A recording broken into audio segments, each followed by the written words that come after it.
وغلق صمام الدخول inlet valve تختلف، لا تتم في التوب ديد سنتر واكتوال ديد سنتر. راح نشوفها من التايمينج دايجرام. عموما هذه يسموها نظريا او الايديال انه الانلت فالف اوبنز ات توب ديد سنتر ويصير بعمليه سكشن، وينغلق الانلت فالف ات بوتوم ديد سنتر. نقصد بالات بوتوم ديد سنتر عندما يصل البستم الى البوتوم ديد سنتر، بعدين يصير عمليه كومبريشن، في هذه النقطه يصير اجنيشن. الاجنيشن تبدا عمليه الكومبوستشن تستمر فتره معينه، تأخذ فترة معينة من حركة البستن. هاي نهاية الكومبوستشن. بعدين يصير الباور ستروك، وهنا في نقطة معينة ينفتح الاكزوست فالف، تبدأ غازات عادم بالخروج، وهنا المفروض ينغلق الاكزوست فالف.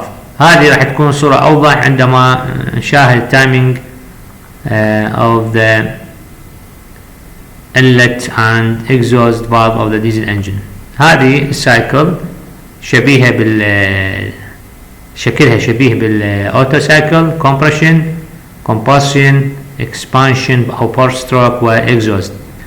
الاكزوست ستروك أو الشوط العادم هو شبيه بالشوط العادم مال الاوتو، لكن الفرق هنا انه الكومبوستشن بالديزل انجن تتم تحت كونستانت بريشر، بينما بالاوتو سايكل تتم تحت كونستانت فوليوم.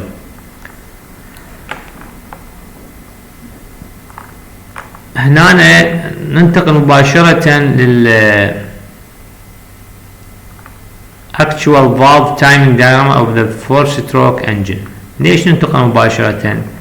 لأنه ideal أو theoretical timing valve timing diagram بالنسبة للديزل سايكل هو شبيه بهذا، يعني ما يختلف جذريا، يعني نفس الشيء بالضبط.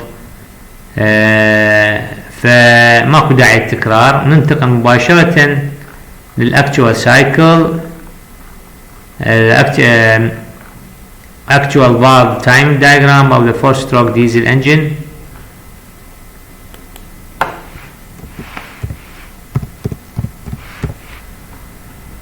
نلاحظ الانلت فالف اوبنز، هذا هو التوب ديد سنتر عندما يكون البستن بالتوب ديد سنتر. قبلها انلت فالف اوبنز، تلاحظون ينفتح قبل تقريبا 25 درجة قبل ان يصل البستن الى التوب ديد سنتر. طبعا هاي الارقام هي تيبيكال، ممكن نشوف اكثر اقل حسب الديزاين مال الانجن، لكن احنا حتى للتوضيح انه الانلت فالف ينفتح قبل ان يصل البستن الى التوب ديد سنتر.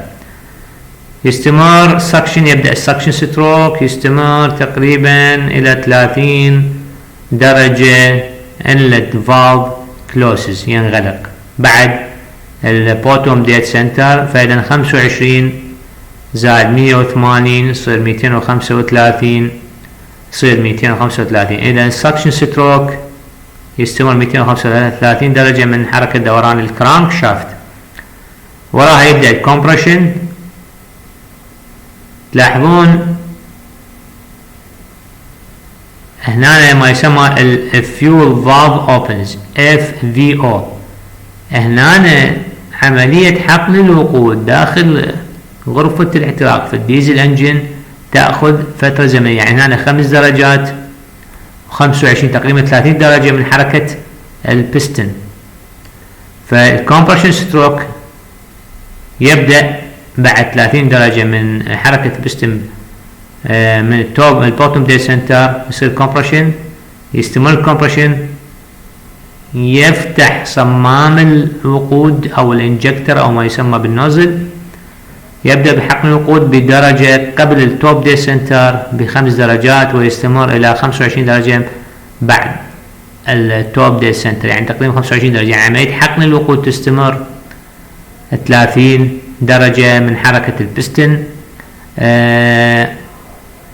عملية الحقن تتضمن حقن الوقود وبعدها احتراقه وثم ينغلق صمام او ينغلق الانجكتر او يتوقف الانجكترز من حقن الوقود، وبعد ترتفع يحترق الوقود، ترتفع درجة الحرارة والضغط ويصير اكسبانشن.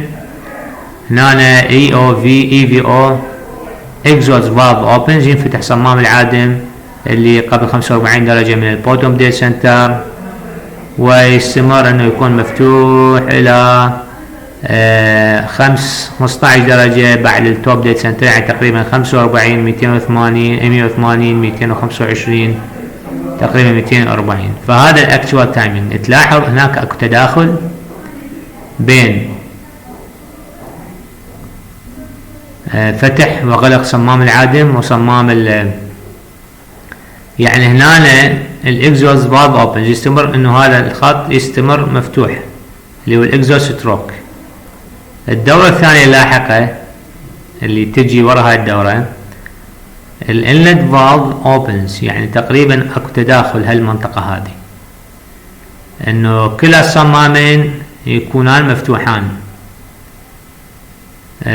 فكلا الصمامين راح يكون مفتوحان، وهناك تداخل تقريبا 15 تقريبا 40 درجة من حركة دوران البستن. نحاول نشوف فيديو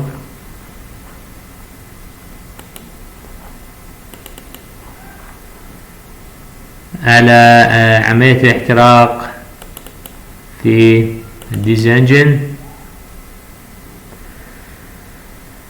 يمكن هذا. Explain the different stages of combustion in CI engine. We know that in compression ignition engine only air is supplied in the suction stroke, which is then highly compressed in CI engine. المراحل المختلفة لعملية الاحتراق بالcompression ignition engine CI engine. We know that in compression ignition engine only air is supplied in the suction stroke, which is then highly compressed to increase its temperature above the self-ignition temperature of the fuel.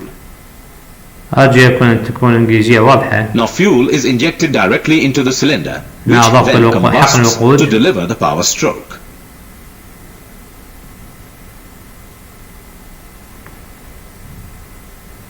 Similar to spark ignition engines, combustion in compression ignition engines does not take place instantaneously.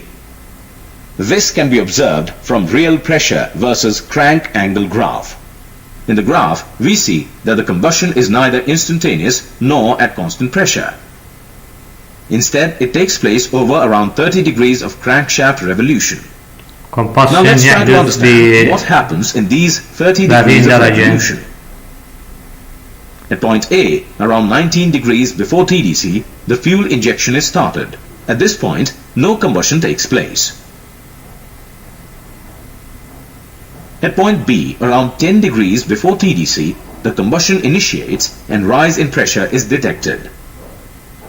At point C, very close to TDC, maximum pressure is obtained in the chamber, after which the pressure starts to drop.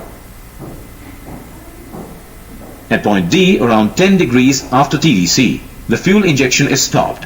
Here, the temperature inside combustion chamber is maximum. Thus, the combustion process can be divided into 4 stages. Stage A to B known as ignition delay. طبعا هاي التفاصيل ان شاء الله راح ناخذها بالكورس الثاني اللي هي عملية الاحتراق بالcombustion compression ignition engine. وانتهى هذا الجزء من المحاضرة، وإن شاء الله نلتقي بالجزء الآخر.